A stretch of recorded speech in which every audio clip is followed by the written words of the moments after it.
ఒక సదుద్దేశం, ఒక సదాశయం లేకుండా ఒకరు కన్యాకుమారి నుంచి కశ్మీర్ వరకు నడిచిన అది ఒక నిరర్ధకమైన నడకగా చరిత్రలో మిగిలిపోతుంది. కానీ ఒక సదాశయంతో, ఒక సత్సంకల్పంతో ఇంకొకరు కన్యాకుమారి నుంచి కశ్మీర్ వరకు ప్రజలందరితో మమేకమై వారందరినీ ఏకతాటిపైన నడిపిస్తే అది ఆత్మనిర్భర భారత్ అవుతుంది. అదే కన్యాకుమారి నుంచి కశ్మీర్ వరకు ప్రజలకి వారి పరిసరాల శుభ్రత యొక్క బాధ్యతను తెలియజేస్తే అది స్వచ్ఛ భారత్ అవుతుంది. అదే కన్యాకుమారి నుంచి కశ్మీర్ వరకు ప్రజల గుండెల్లో దేశభక్తి, ధైర్య సాహసాలతో నింపితే అది పటిష్టమైన, బలిష్టమైన భారతం అవుతుంది. అది ఒక రోజున అఖండ భారతం అయి తీరుతుంది. ఒక బలమైన భారత్ కోసం, ఒక దృఢమైన దేశం కోసం, జగత్తంతా వసుదైక కుటుంబం అనే భావన కోసం 4.5 దశాబ్దాలుగా పరితపిస్తూ, పరిశ్రమిస్తూ ఆ దారిలో ఎదుర్కొన్న ప్రతి పరాజయాన్ని, పడ్డ ప్రతి అవమానాన్ని నవ్వుతూ స్వీకరిస్తూ, వాటినే విజయాలకి ఇంధనంగా వాడుకుంటూ, దేశాన్ని అభివృద్ధి పథంలో నడిపిస్తూ, భారతదేశాన్ని ప్రపంచంలోనే 3వ బలమైన ఆర్థిక వ్యవస్థగా తీర్చిదిద్దేలా నడిపిస్తున్న మన ప్రియతమ ప్రధాని, మన గౌరవ ప్రధాని శ్రీ నరేంద్ర మోదీ గారికి నా తరపున 5 కోట్ల మంది ఆంధ్రప్రదేశ్ ప్రజల తరపున నా హృదయపూర్వక నమస్కారాలు.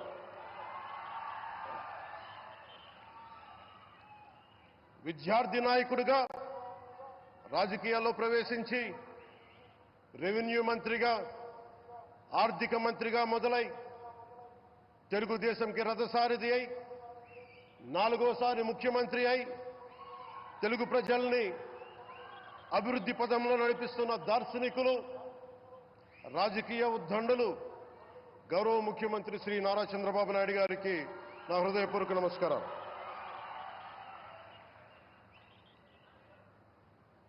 తోటి మంత్రివర్గ సహచరులైన ప్రతి ఒక్కరికి, నారా లోకేష్ గారికి,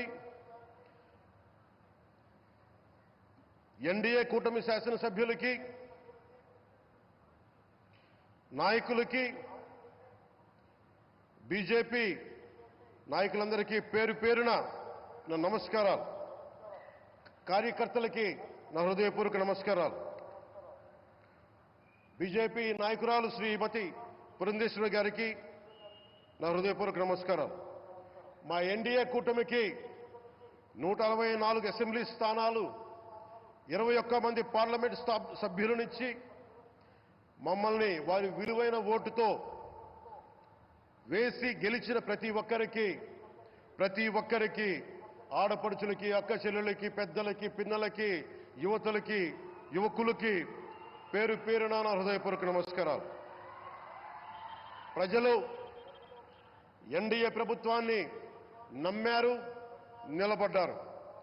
అలా నిలబడినందుకే ఈ రోజున మన గౌరవ ప్రధానమంత్రి గారి సారథ్యంలో ఈ ప్రారంభోత్సవాలు కానీ, శంకుస్థాపనలు కానీ, అది దక్షిణ కోస్తా రైల్వే జోన్ కావచ్చు, కృష్ణపట్నం ఇండస్ట్రియల్ పార్క్ కానీ, గ్రీన్ హైడ్రోజన్ హబ్ కానీ, అనకాపల్లి బల్క్ డ్రగ్ పార్క్ కావచ్చు, 6 కొత్త రైల్వే ప్రాజెక్టులు కావచ్చు, వీటన్నిటిని వచ్చే పెట్టుబడి దాదాపు 2,10,000 కోట్ల రూపాయల పెట్టుబడులు, 7.5 లక్షల మందికి ఉపాధి అవకాశాలు. అవినీతితో కూరుకుపోయి ఉపాధి అవకాశాలు లేక, ఉద్యోగ అవకాశాలు లేక విలవిల్లాడుతున్న సమయంలో మీరు నిలబడ్డారు. అందుకే ఈ రోజున ఈ 2 లక్షల పైచిలుకు పెట్టుబడితో 7.5 లక్షల ఉపాధి అవకాశాలు లభించి మనందరికీ ఇచ్చినందుకు మనస్ఫూర్తిగా ప్రధానమంత్రి శ్రీ నరేంద్ర మోదీ గారికి చేతులెత్తి నమస్కరిస్తున్నాం. ఇవి కాకుండా కొత్త హైవేల నిర్మాణం, విస్తరణ, అలాగే అమరావతి రాజధానికి పెట్టుబడులు, పోలవరంకి నిధులు, 15th ఫైనాన్స్ కమిషన్ నిధులు కానీ, జల్ జీవన్ మిషన్ కోసం ప్రతి ఇంటికి నీరు, రక్షిత మంచినీరు రావాలి ఆయన ఆకాంక్ష, ఆయన ఆశయం. మనకు గంట కాదు 24 గంటలు రావాలని పడ్డ తపన ప్రధానమంత్రి గారిది. వీటన్నిటికీ చేయగలుగుతున్నాం, ముందు ప్రారంభించామంటే మీరు మా మీద పెట్టిన భరోసా, మా మీద పెట్టిన నమ్మకం, గౌరవ ప్రధానమంత్రి గారి మీద మీరు చూపించిన నమ్మకం. ఈ రోజున అది 2 లక్షల పైచులకు పెట్టుబడులుగా ఇక్కడికి వచ్చింది. ఎక్కడో మన మారుమూల గ్రామాల్లో 70 సంవత్సరాల పాలనలో గ్రామాలకి రోడ్డు లేదు. ప్రధానమంత్రి సడక్ యోజన కింద ఈ రోజున మనం మారుమూల గిరిజన గ్రామాల్లో కూడా రోడ్లు వేయగలుగుతున్నామంటే దానికి ముందుండి మాకు వెన్నుతట్టి మాకు నిధులు సమకూరుస్తుంది నరేంద్ర మోదీ గారు. భారతం అభివృద్ధి పదంలో ఎందుకు చేశారు ఇవన్నీ అంటే, భారతదేశం అన్ని రాజ్యాలు, అన్ని రాష్ట్రాలు ఏ ఒక్కరు కూడా అభివృద్ధిలో వెనకపడకూడదు. అది మనకి తెలంగాణ కావచ్చు, ఆంధ్రప్రదేశ్ కావచ్చు, ఆంధ్రప్రదేశ్లోని ఉత్తరాంధ్ర, రాయలసీమ, మనకి కోస్తాంధ్ర కావచ్చు, ఎక్కడా కూడా ఏ ప్రాంతం కూడా వెనుకపడకూడదు. అభివృద్ధిలో అందరికీ సమాన వాటా ఉండాలని చెప్పే ఈరోజు ఇన్ని పెట్టుబడులు. ఈ మోదీ గారి సంకల్పానికి, సహకారానికి, ఆయన గైడెన్స్కి మనస్ఫూర్తిగా నా కృతజ్ఞతలు. 5 ఏళ్ల అవినీతి అరాచక పాలనలో ఆంధ్రప్రదేశ్ అంధకారంలో కూరుకుపోయినప్పుడు ఆ రోజున మన ముందుకొచ్చి మేము ఎన్డీఏ కూటమితో మనం నిలబెడదాం, ఆంధ్రప్రదేశ్ ప్రజల ఆకాంక్షలు నిలబెడదాం, అభివృద్ధి పదంలో నడిపిద్దామని చెప్పి ఆ రోజు ఆశాజ్యోతిలో నిలబడ్డారు. అసలు అభివృద్ధికి ఆస్కారమే లేదు ఆంధ్రాకి అనే స్థితి నుంచి అభివృద్ధి అంటే ఆంధ్రానే అని చెప్పుకునేలా గౌరవ ముఖ్యమంత్రి గారి నాయకత్వం, చంద్రబాబు గారి నాయకత్వంలో, ప్రధానమంత్రి గారి నిర్దేశకత్వంలో, వారి సూచనలతో సహకారంతో కేబినెట్ కానీ, మంత్రివర్గ సహచరులు కానీ, ఎన్డీఏ కూటమి ఎమ్మెల్యేలు కానీ, మేమందరం కార్యకర్తలు అందరం కష్టపడతాం. అహిర్నిశలు రేయం భవన్లు కష్టపడతాం. దేశ ప్రగతిలో భాగస్వామ్యులవుతాం. మేము ప్రధానమంత్రి గారికి అండగా ఉంటామని తెలియజేసుకుంటూ, ఆంధ్రప్రదేశ్లో ఉన్న ఆంధ్రాకి వెలుగుతో నింపుతున్న మీ నిండు హృదయానికి నా హృదయపూర్వక కృతజ్ఞతలు తెలియజేసుకుంటున్నాను. మరోమారు మీ అందరికీ ధన్యవాదాలు తెలుపుకుంటూ, నమ్మకం పెట్టారు. మీరు పెట్టిన నమ్మకానికి ఈ రోజున 2 లక్షల పైచిలకు పెట్టుబడులు తీసుకొచ్చాం.